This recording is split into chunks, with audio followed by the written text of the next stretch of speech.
I've been told I've got 9 minutes, so I've got 8 slides, and there's kind of 3 points that I was really wanting to focus on. First, I want to give a bit of a profile of the ethnic makeup of central government in New Zealand and in Auckland. Secondly, I'd like to outline some of the challenges as we see them that we face as a government responding to the challenges and the opportunities of super diversity. And then lastly, I want to share a few thoughts on what we might do to improve our responsiveness to these challenges, and hint at some of the measures that we might use for how we what success looks like. I should start with, I guess, by stating the obvious, and that is that over the last 20 to 30 years in New Zealand's history, the ethnic diversity of New Zealand, and particularly Auckland, has changed dramatically. And I guess a little bit of admission, for a large conservative system like central government, this is actually quite challenging to manage and respond to. The more so, and this is something that came up in some of the discussion this morning, the more so that the change has been something that in a sense has happened to us as a community, not something that we've planned for. And I think it's fair to say that government, like many other institutions within New Zealand, has been caught a wee bit flat-footed. So how are we doing?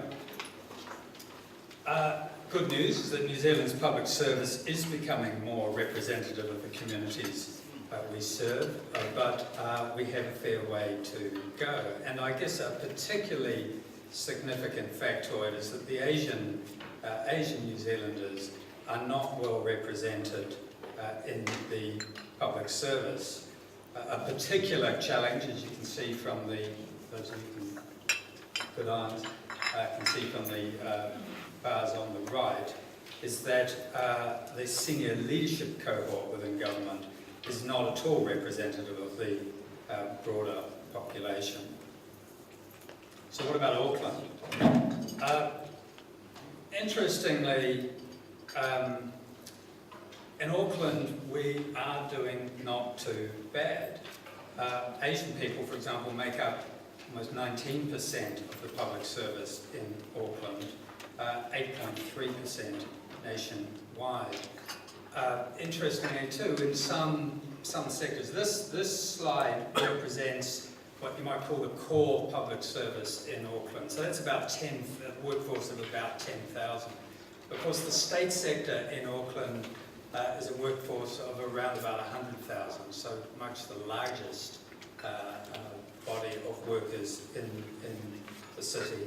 And in some parts of that state service, what you see is a much more representative approach. But within that, there are some quite telling statistics. For example, Pacific people make up 3% of managers in in Wellington, but 12% in Auckland.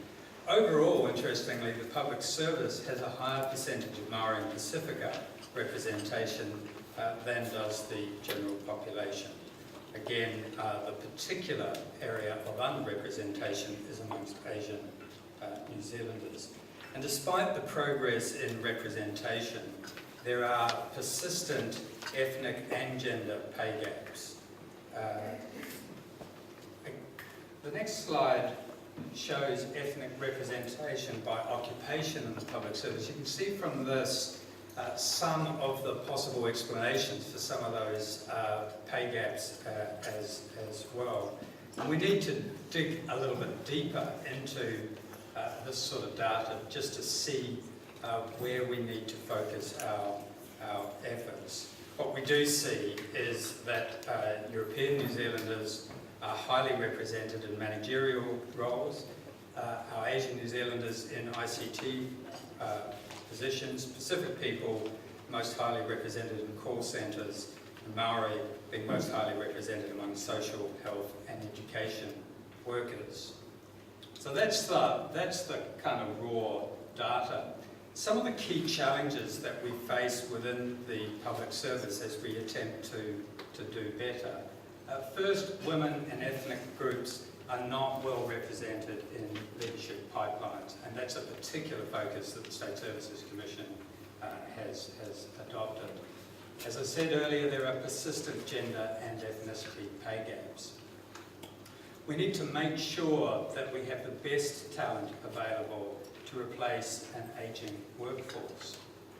And we need to ensure that public servants, irrespective of their ethnic background, have the cultural capabilities to work in a super diverse society. This fifth point, I think, is an interesting one. What we do see through our survey material is that there is variable trust in government across different social and ethnic groups. But interestingly, the group that's most underrepresented within government tends to have the highest trust in government. I won't try and dig into what that might be telling us, but Maori and Pacific peoples have the lowest. I should say that within New Zealand we are relatively fortunate in that what we see across all ethnic groups is actually relatively strong trust and confidence in government. But that's something that we need to nurture and protect, not be complacent about. We have a very Wellington-centric public services. New Zealand is arguably the most centralised form of public administration in the world, and this when by far our largest city, Auckland, is not the capital, a real challenge for the public service. We have insufficient positive role models for people from different ethnicities and cultures, and there is evidence of unconscious bias in recruitment and selection processes in New Zealand and New Zealand's public service as elsewhere. So the vision that the state services have, and apologies to Julia, we have adopted what we call a diversity and inclusion strategy, like many of the organisations here. We do see our role as a commission as being a leader, but not the only leader in promoting public service diversity and inclusion. Our strategy that we're in the process of rolling out does provide an opportunity to show how we're going to contribute and proposes a high-level system-wide approach. So we have a vision to support the development of state services that reflect, value and understand the communities we serve. It's critical to recognise that ultimately both the effectiveness and the legitimacy of our public services depend on our ability to represent the different communities that we have within New Zealand. Our intention is not to reinvent the wheel. There is a lot of good work underway, as the Super Diversity Stocktake highlights, and part of SSC's job is to share, connect and build on the significant work that's happening across agencies, and you've heard some of that this afternoon. We also, fortunately or unfortunately, depending on your perspective, we don't operate a command and control centralist system of public administration.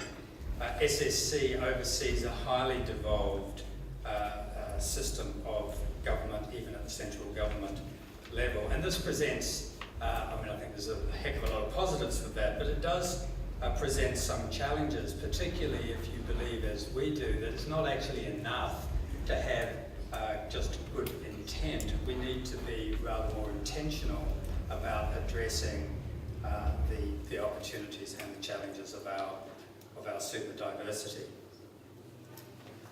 So how do we know if we're succeeding? We are identifying a number of short and medium-term goals. I want to talk a little bit about the 10-year vision that we have. And this is a sort of a prelude to being able to measure these different things. We want to be a society that harnesses the wealth of experience, perspectives and talent of people from all backgrounds. We want to see productivity gains from greater innovation and improved social capital and inclusiveness. Thus, diversity and inclusiveness is a merit good, but it's not just a merit good. There is economic and social benefit that derives from that. We want to see people from all walks of life work and participate in our public services, and we want our public service leaders to be sourced from the diverse range of people within the state sector and from across all of our communities and economy. We want our diverse leaders bringing through a range of cultural and other perspectives to service design and delivery, and we want our public services to be trusted by everyone within New Zealand because they will be better tailored to our customers and our community priorities. We want more diverse perspectives leading to better decision making in the government, and we want to see our diversity contributing to a vibrant, globally connected and respected society and economy. So I want to just finally touch on a few of the initiatives that the Commission, working with other parts of government, are exploring, and to invite you to tell us what you think. So we do want to expand flexible workplace initiatives. We do obviously want to close the gender and ethnicity pay gaps. We are looking at unconscious bias training for our leaders and managers, not a concept that actually comes that easily to our leaders.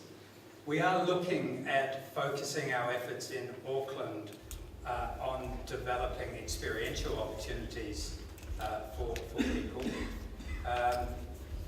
We want each department to have a diversity champion at a senior leadership level.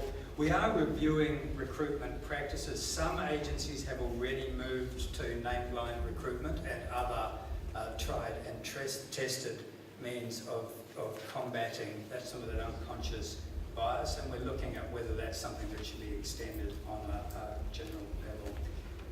And finally, we want to strengthen the leadership pipeline for people from